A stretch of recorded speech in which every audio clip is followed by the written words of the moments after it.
Nama saya Ida Rosida. Saya terlahir dari keluarga yang berbeda keyakinan. Ibu saya seorang muslim dan papa saya seorang penghayat. Seiring berjalannya waktu, melalui proses pendewasaan, saya memilih menjadi seorang penghayat kepercayaan. Keseharian saya sama seperti generasi muda pada umumnya, seperti membantu orang tua berkebun, juga menjemur padi. Dan karena saya seorang pelajar, tentu saja keseharian saya bersekolah. Saya merupakan seorang penghayat kepercayaan yang tergabung dalam salah satu organisasi, yaitu Budi Daya.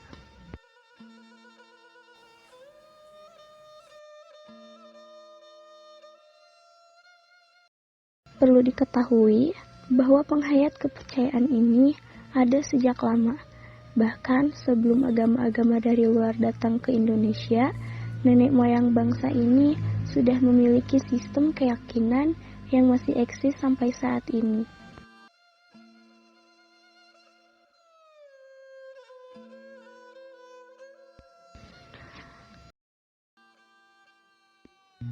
Namun, di samping itu pula, saya merasa bersyukur karena di era modern ini, saya masih bisa meneruskan ajaran leluhur bangsa dan tetap menjaga adat budaya sebagai identitas bangsa. Saya tidak melupakan adat istiadat yang telah terwaris sejak lama. Perlu kita ketahui juga bahwa penghayat kepercayaan pun memiliki hak yang sama sebagai warga negara.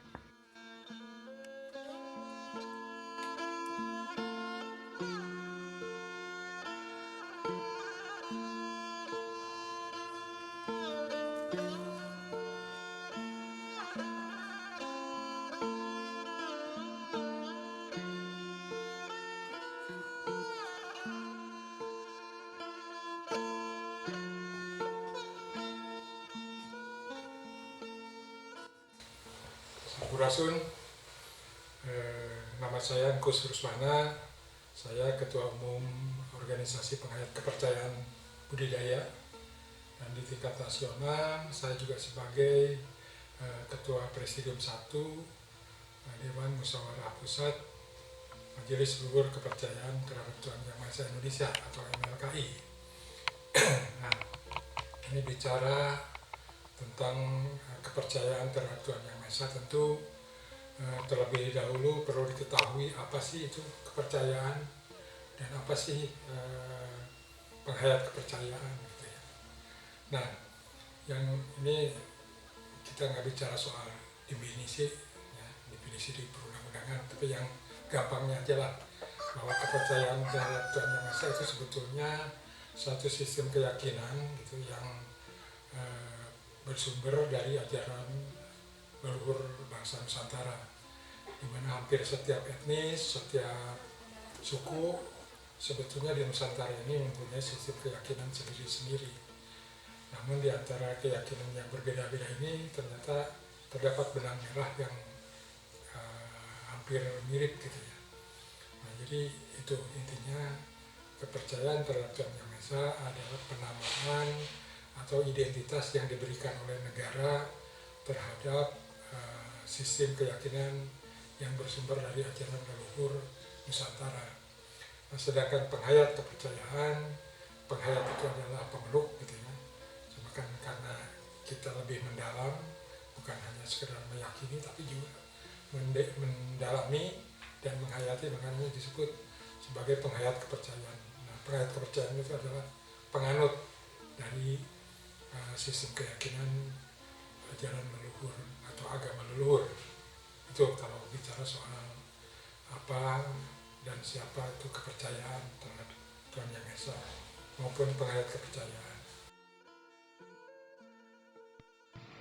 Saya bersekolah di SMK Bina Wisata Lembang, kelas fase E dengan jurusan perhotelan. Saya pun sangat berteman baik dengan teman-teman yang ada di sekolah, dan mereka tidak membeda-bedakan antara kepercayaan mereka dengan kepercayaan yang saya anut. Dan guru-guru juga cukup menghargai.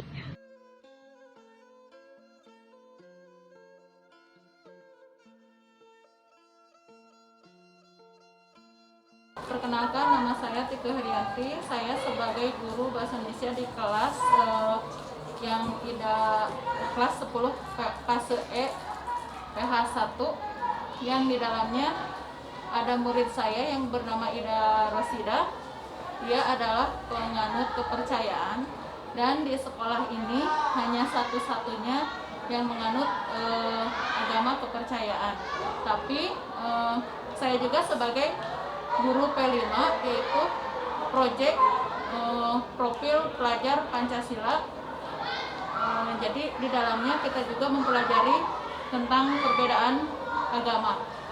Nah, di sini Ida punya hak yang sama di sekolah kami, dan kami pun tidak membeda-bedakan antara perbedaan antara agama kami dengan yang Ida anut.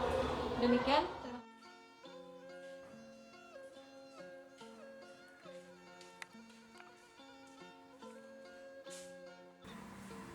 Perkenalkan, nama saya Tuti.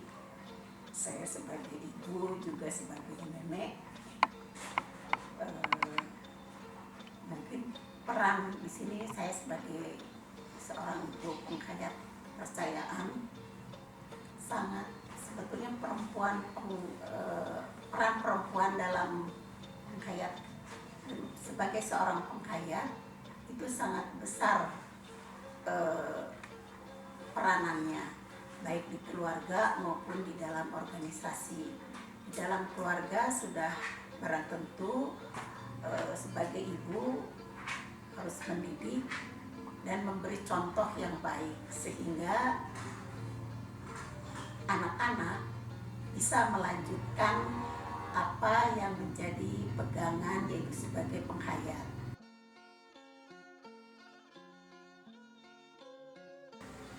Pesan ibu kepada generasi muda, pada anak-anak, jangan sekali-kali rendah diri karena kita sebagai penghayat.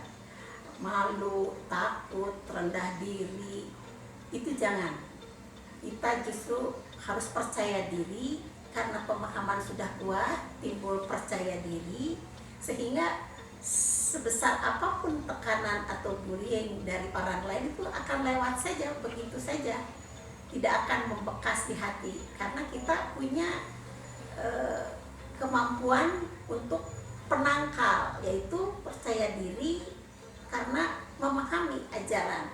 Maka dari itu kepada anak-anak atau generasi muda yang masih bimbang atau bagaimana, banyaklah berkonsultasi, bertanya kepada para orang tua, kepada pada sesepuh orang tua, sehingga menemukan jati diri kita.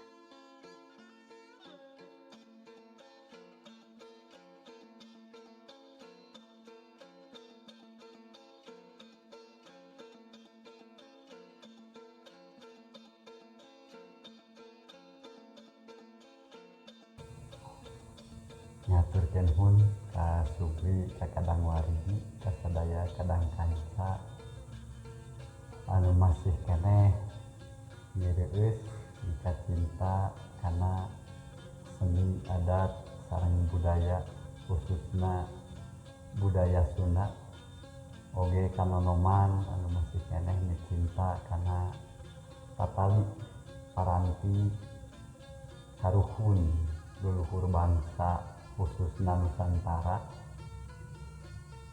Sakumaha biasa urang dina acara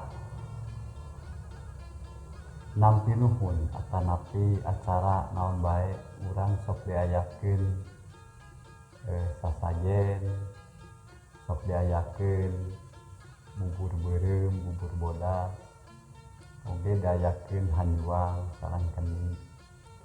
Eta eusina pinuh ku silib simul sareng siloka, oge sateacana sim kuring ngadugikeun kana makna sareng tujuanana diayakeun sasajen, oge kahatur sampurasun rahayu.